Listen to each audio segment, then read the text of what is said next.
یہ کمیٹی اقوام متحدہ کے تمام 15 مستقل اور غیر مستقل رکن ممالک پر مشتمل ہے جو جمعے کو فلسطین کی مستقل رکنیت کی درخواست پر غور کرے گی۔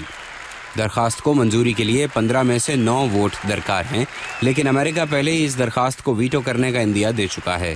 اوباما انتظامیہ کی کوشش ہے کہ ایسا موقع نہ آئے جس کے نتیجے میں عرب دنیا میں امریکہ کے بارے میں منفی جذبات ابھریں۔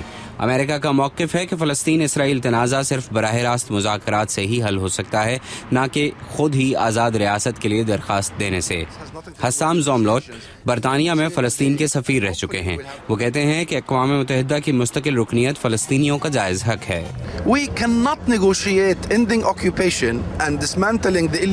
ہم ایک ایسے ماحول میں مقبوضہ علاقوں کو آزاد کرانے اور غیر قانونی تعمیرات کو گرانے کی بات نہیں کر سکتے جب قبضہ بڑھ رہا ہو، جب ہماری زمین ٹکڑے ٹکڑے کر کے ہتھیائی جا رہی ہو، جب وہ ریاستی حل کو ہماری نظروں کے سامنے روندا جا رہا ہو۔ یہ گزشتہ 20 سال سے ہو رہا ہے اور اس کے نتیجے میں اسرائیلی آباد کاریاں بڑھتی جا رہی ہیں۔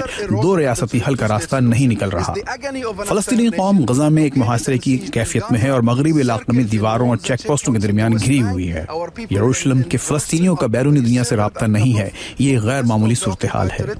اسرائیلی وزیر اعظم بنجامن نیتن یاہو نے اقوام متحدہ کی جنرل اسمبلی سے خطاب کرتے ہوئے فلسطینی قیادت کو ایک مرتبہ پھر مذاکرات کی میز پر آنے کی دعوت دی تھی اور کہا تھا کہ مذاکرات کو مطالبات کے ساتھ مشروط نہ کیا جائے، جبکہ اسرائیل نے مشرقی یروشلم میں 1100 رہائشی یونٹ تعمیر کرنے کا کام شروع کر دیا ہے۔ ڈینی آئلون اسرائیل کے وزیر خارجہ ہیں۔ وہ کہتے ہیں کہ امن اقوام متحدہ کے خطوط سے نہیں، آپس میں بیٹھ کر بات کرنے سے آئے گا۔ اگر ان کو کوئی شکایتیں ہیں جیسا کہ ہمیں ہیں، ہمیں بھی شکایت ہے کہ وہ کیا کرتے ہیں اور کیا نہیں کرتے، وہ ہم سے براہ راست بات کیوں نہیں کرتے؟ مذاکرات میں یہی ہوتا ہے کہ تمام مسائل پر ایک ساتھ بات کی جائے۔ یہ بہت افسوسناک ہے کہ فلسطینی مذاکرات کے لیے غیر سنجیدہ ہیں۔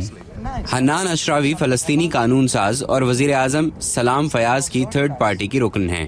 وہ کہتی ہیں کہ اوباما انتظامیہ انسانی حقوق، آزادی اور جمہوریت کی بات کرتے ہوئے فلسطین کو بھول جاتی ہے۔ وہ عرب ملکوں میں انصاف اور جمہوریت کے لیے اٹھنے والی تحریکوں کا ساتھ تو دیتی ہے، مگر فلسطین کا نہیں۔ ہم نے بہت صبر کا مظاہرہ کیا ہے۔ ہم نے بہت کوشش کی ہے کہ 2 ریاستی حل اور امن کی طرف بڑھا جائے، اور ہم اسرائیل کی یک طرفہ حکمت عملی کی وجہ سے ایسا کرنے میں ناکام رہے ہیں، کیونکہ اس کے اقدامات قانون سے باہر ہیں اور وہ قانون کی خلاف ورزی کرتا ہے، کیونکہ امریکہ اور اسرائیل کے اسٹریٹجک تعلقات ہیں، کیونکہ اسرائیل امریکہ میں ایک اندرونی مسئلے کی حیثیت رکھتا ہے، اور آپ الیکشن ریٹنگز کو دیکھ سکتے ہیں کہ یہ قیادت میں لا یا اس سے نکال سکتا ہے۔ سیکیورٹی کونسل فیصلہ کرنے میں چند ہفتوں یا مہینوں تک کا وقت لے سکتی ہے۔ امریکی انتظامیہ کی کوشش ہوگی کہ یہ درخواست 9 ووٹ حاصل نہ کر سکے۔ ماہرین کا کہنا ہے کہ اس درخواست کی منظوری کے لیے وقت بہت اہمیت رکھتا ہے، کیونکہ اس سال کے اختتام تک 5 غیر مستقل ممالک کی رکنیت ختم ہو جائے گی، جن میں برازیل اور لبنان بھی شامل ہیں۔ امید ظاہر کی جا رہی ہے کہ یہ دونوں ملک فلسطینی ریاست کے حق میں ووٹ دیں گے۔